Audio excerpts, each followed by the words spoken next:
আমার জীবনে আমি একবার শুধু যখন আমি চাকরি মাত্র জয়েন করছি, এই সময় আমি একবার একটা টুপি কিনছিলাম।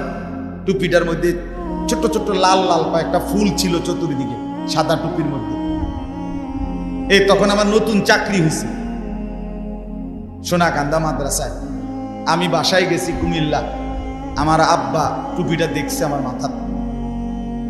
আমার মারে বলছে, ফুতের যে চাকরি হয়েছে বুঝুনি। মা বলছে, মানে বাবা বুঝছো না, টুপি দেখছো না, আবার টুপি দেখছো না। মা আমারে রাত্রে আসার পর সময় খুব সম্ভব মা আমারে বলছে, ফুত তোর বাপে মনে হয় টুপিটা পছন্দ করে নাই, সারা জীবন তোর আব্বা সাদা টুপি তোরে কিনে দিল, তুই আবার হঠাৎ করে ছোট ছোট এই লাল লাল ফুলওয়ালা টুপি কিনলি কেন? সেই যে রেখে দিছি আর কোনো।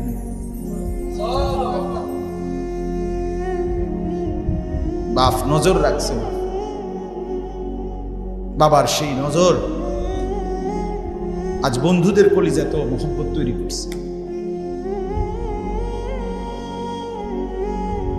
হ্যাঁ, আমার ওস্তাদরাও আলহামদুলিল্লাহ আমার কলিজার চাইতে বেশি মহব্বত করে, সাথীরাও মহব্বত করে, বন্ধুরা যারা একসাথে পড়ছে আলহামদুলিল্লাহ আলহামদুলিল্লাহ।